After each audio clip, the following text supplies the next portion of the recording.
السلام علیکم. یہ federal board of intermediate and secondary education Islamabad کی طرف سے نوٹیفیکیشن ہے جو کہ 15 جولائی 2025 کو ایشو ہوا ہے، اور اس میں فی سے ریلیٹڈ ڈیٹیلز ہیں اور ایس ایس سی یعنی میٹرک کلاس 9-10 کا سیکنڈ اینول ایگزامینیشن سے ریلیٹڈ جتنی بھی باتیں ہیں وہ یہاں پر لکھی گئی ہیں. یہاں پر میں آپ کو بتانا چاہوں گا کہ S S C 2 second annual examination Wednesday 10 ستمبر کے بعد جو ہیں وہ کومنس کریں گے، یعنی اس سے پہلے تو ہو نہیں سکتے یا نہیں ہوں گے. اس کے بعد کوئی بھی ڈیٹ یا 10 تاریخ سے ہی سٹارٹ ہو جائیں گے. اس کی جو ڈیٹ شیٹ آئے گی وہ بھی آپ کو نوٹیفائی کر دیا جائے گا. پھر اس کی ایڈمیشن فارم سبمٹ کرنے کی 3 کیٹیگریز بنائی ہیں. ایک نارمل فی کے ساتھ وہ ہے 1 اگست 2025. پھر ہے ڈبل فی کے ساتھ وہ ہے 2 اگست سے لے کر 8 اگست تک. پھر ہے ٹرپل فی کے ساتھ اور یہ ہے 9 اگست سے لے کر 13 اگست تک. جو فی چارج کی جا رہی ہے with admission forms regular ex registered private I B C C additional subjects improvement cases کے لیے وہ 2500 روپیز ہے. اور یہ اس کے بعد ایس ایس سی 2 کا دیکھیں تو وہ بھی 2500 ہے، اور سارے اسٹوڈنٹ جو ہیں وہ کرنٹ کورس یا سلیبس کے مطابق پیپر دیں گے. اب اگر آپ نان رجسٹرڈ بورڈ یا آئی بی سی سی کیسز کی بات کرتے ہیں تو یہ 4000 فی ہے، اور 4000 ایس ایس سی 2 کے لیے بھی یہی فی ہے. اور اچھا، اس فیس میں جو ہے وہ 1500 روپی رجسٹریشن فی بھی شامل ہے جو کہ صرف ایک دفعہ آپ کو پے کرنی پڑتی ہے. اور یہ آپ ایف ایس سی کے میں جب فیڈرل بورڈ کے تھرو پیپر دیں گے تو اس میں بھی جو ہے وہ استعمال ہو جاتی ہے، یا یوں کہہ لیں رجسٹریشن جو ہے وہ ونس ہی ہوگی، زندگی میں 1 ٹائم ہی ہوتی ہے، تو اس لیے یہ 1 ٹائم فی ہے 1500. پھر اس کے بعد جو کیٹیگریز ہیں اسٹوڈنٹس کی جو سیکنڈ اینول میں انرول کر سکتے ہیں یا ایلیجبل ہیں کہ وہ سیکنڈ اینول میں اپیئر ہو پائیں گے، ان کیٹیگریز کو 1 بائی 1 بتایا جا رہا ہے. تو جتنے بھی رجسٹر کینڈیڈیٹ ہیں S S C 1 2 regular ex private, یہ سب کے سب ایڈمیشن فارم جو ہیں وہ S S C first annual کے یا اس سے پہلے جو نہیں جمع کروا سکے تھے، جو کہ پیپر میں اپیئر نہیں ہو پائے، وہ لوگ جو ہیں وہ اب ایلیجبل ہیں. اسی طرح ایڈمیشن ایگزامینیشن فی جو ہے وہ آپ نے صرف سسٹم جنریٹڈ بینک چلان کے تھرو پے کرنا ہے، یعنی آپ اس میں فارم فل کریں گے، وہاں سے جو چلان فارم جنریٹ ہوگا وہاں سے اس کو دیکھتے ہوئے آپ نے فی جمع کرا دینی ایزی پیسہ یا جیز کیش سے. اور جیسے ہی آپ یہ کام کرتے ہیں جو آپ کا ویب سائٹ ہے وہ ریفریش ہوگی اور آپ کو پیڈ چلان کی پکچر نظر آ جائے گی. اس سے پہلے خود سے چلان جنریٹ کر کے آپ نے فی پے نہیں کرنی. یہ بڑا امپورٹنٹ پوائنٹ ہے اور اس طرح کی غلطیاں ہو جاتی ہیں. اس کے بعد آگے چلیں تو 3rd کلاز ہے 2nd سیکشن کی کہ جتنے بھی رجسٹر کینڈیڈیٹس ہیں ایس ایس سی 1 اور 2 کے جنہوں نے اپنے ایڈمیشن فارم جمع کرائے لیکن ایس ایس سی 1 میں کوئی پیپر نہیں دے پائے کسی بھی وجہ سے، وہ بھی اب دوبارہ ایلیجبل ہیں کہ پیپر دینا چاہیں تو وہ ایڈمیشن فارم جمع کرائیں گے. پھر 4th پر آ جائیں تو یہ وہ کینڈیڈیٹس ہیں جو اپنی امپرومنٹ دے سکتے ہیں دونوں پارٹس کے یا کسی ایک پارٹ کے، وہ جو ہے وہ امپرومنٹ دے سکیں گے.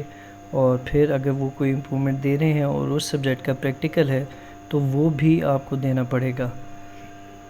5th پارٹ پر آ جائیں تو candidates who intend to appear in additional, اگر کوئی بچہ ایڈیشنل سبجیکٹ دینا چاہتا ہے اس کے لیے آئی بی سی سی سے ایڈوائس لیٹر لے کے پھر آپ یہاں اسی پورٹل کے تھرو یا ویب سائٹ کے تھرو اپلائی کر سکتے ہیں. ایڈیشنل سبجیکٹس کے لیے کینڈیڈیٹس جنہوں نے S S C 1 first annual examination میں اپیئر ہوئے تھے اور اپنے مارکس کو امپروو کرنا چاہتے ہیں، وہ بھی جو ہیں وہ ایلیجبل ہیں کہ ابھی پیپر دینا چاہیں تو دے سکتے ہیں.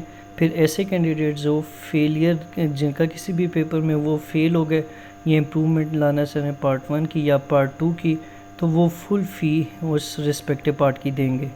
یعنی اوپر جو پیمنٹ 2500 ہے اس میں. اچھا جی، پھر اس کے بعد آ جاتے ہیں نمبر 9 ہے، یہ ہم کر چکے. 10th پر آ جائیں فریش کینڈیڈیٹس جو ایلیجبل ہیں ایگزامینیشن میں اپیئر ہونے کے لیے، وہ بھی ظاہر اسی پورٹل کے تھرو پے کریں گے. اور اگر کوئی سبمیشن فارم میں ڈیفیکلٹی آئے تو آپ اپنے انسٹیٹیوٹ کے تھرو بھی اپروچ کر سکتے ہیں. اس کے علاوہ آئی ٹی ٹیم سے رابطہ کیا جا سکتا ہے جو کہ فیڈرل بورڈ کی آئی ٹی ٹیم ہے. اس کا نمبر 05192695516 ہے، لیکن کال آپ صرف آفس آورز میں کر سکتے ہیں.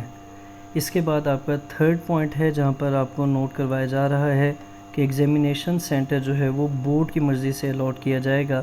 چینج آف سبجیکٹ جو ہے وہ الاؤ نہیں کی جاتی کسی بھی وجہ سے. جب ایک دفعہ آپ آن لائن ایڈمیشن فارم جمع کروا دیں، ایڈمیشن فی جو ہے وہ واپس shall be remitted at any nearest SBL, MCB, Habib Bank Limited, Muslim Commercial Bank and through Easy Paisa application. Admission فی جو ہے وہ ان بینکس کے تھرو ایزی پیسہ اور جیز کیش کے تھرو جو ہے وہ دیکھی جائے گی یا وہ سبمٹ کی جا سکتی ہے، ریمٹ کی جا سکتی ہے. System generated. اب یہ سیم نوٹیفیکیشن کا نیکسٹ پیج ہے اور ففتھ پوائنٹ ہے اس کا، mode of submission of admission forms by ex registered private improvement candidate. Admission data جو کینڈیڈیٹس کے وہ سافٹ فارم پہ FBISC ویب سائٹ پر موجود ہے اور وہ ویب سائٹ مینشن کی گئی ہے. اس کی بھی کوئی ہارڈ کاپی ایڈمیشن فارم کی یا ڈاکومنٹس کی آپ بالکل بھی بائی پوسٹ یا بائی فزیکلی فیڈرل بورڈ کے آفس نہیں لے کے جائیں گے. آن لائن ہی آپ نے فارم سبمیشن کرنی ہے. پھر چھٹا پوائنٹس ہے کہ ڈاکومنٹس جو آن لائن ایڈمیشن فارم کے ساتھ اٹیچ ہوں گے ان کو آپ نے اوریجنل پرمیشن لیٹر FBISC جو ہے وہ اپلوڈ کریں گے. اگر جو کینڈیڈیٹ ہے وہ جغرافی آف پاکستان یا اس سے ریلیٹڈ سبجیکٹ جو ہے وہ آپٹ کرتا ہے، اور اوریجنل ایکویلنس سرٹیفکیٹ ایشو جو IBCC نے کیا وہ بھی آپ اپلوڈ کریں گے. اگر جو ہے وہ آپ فوراً کوالیفائڈ او لیول وغیرہ کیا ہوا ہے. اور جو نان رجسٹرڈ یا باقی بورڈ سے یا IBC کیسز ہیں وہ سب کے سب آن لائن ایڈمیشن فارم نہیں سبمٹ کریں گے. یہ ایک نیا پوائنٹ ہے. پہلے ان کا بھی آن لائن ہو جاتا تھا لیکن اب جو ہے وہ آن لائن فارم سبمیشن نہیں ہوگی. آپ صرف ہارڈ کاپی اپنے ایڈمیشن فارم کی بینک چلان کے ساتھ FBISC کے آفس جا کر جمع کروائیں گے. اچھا، یہ ایک بڑا اہم پوائنٹ تھا فیڈرل بورڈ کے پرائیویٹ نان رجسٹرڈ کیسز کے لیے. تو اس کے بعد ایک اور بڑا بولڈ کر کے پوائنٹ لکھا ہوا ہے کہ جو انسٹیٹیوشن ہے یا کینڈیڈیٹس ہیں وہ خود ہی roll number slips download کریں گے فیڈرل بورڈ سے اور اس کو پرنٹ کریں گے ایگزام کومنسمنٹ سے پہلے، اور فیڈرل بورڈ کسی کو بھی رول نمبر سلپ ڈسپیچ نہیں کرے گا. پھر اینڈ پر نوٹ لکھا ہوا ہے کہ یہ آپ ہی کے فائدے میں ہے کہ صرف اسی طریقے سے فارم سبمیشن کریں جس طرح اوپر بتایا گیا ہے. ان کے علاوہ کسی بھی طریقے سے ایڈمیشن فارم جمع کروانا آپ کو جو ہے وہ مشکل میں ڈال سکتا ہے، اور بعد میں اتنا ٹائم بھی نہیں ہوتا کہ آپ بار بار فیڈرل بورڈ کے چکر لگائیں. اور مزید یہ بتاتا چلوں کہ فیڈرل بورڈ کے جو آفیشیل نوٹیفیکیشنز آئیں گے ان کو یہاں پر اسی طرح نیریٹ کر دیا جائے گا، اور جیسے جیسے کوئی چیز آئے گی اس گروپ میں، اس چینل پہ، اس جگہ پر اس کو اپڈیٹ کر دیں گے تو آپ فالو کر سکتے ہیں اور آگے بھی شیئر کر سکتے ہیں. کوئی کوئری ہو تو آفیشیل سورسز پر فالو کریں فیڈرل بورڈ کے، کیونکہ صرف آفیشیل سورسز ہی آپ کے ایشوز کو ایڈریس کر سکتے ہیں. اس کے علاوہ کسی بھی ذریعے سے اپنا ایشو ریزالو کریں گے تو اس کا فائدہ نہیں ہوگا. باقی good luck for exams and thank you so much. اللہ حافظ.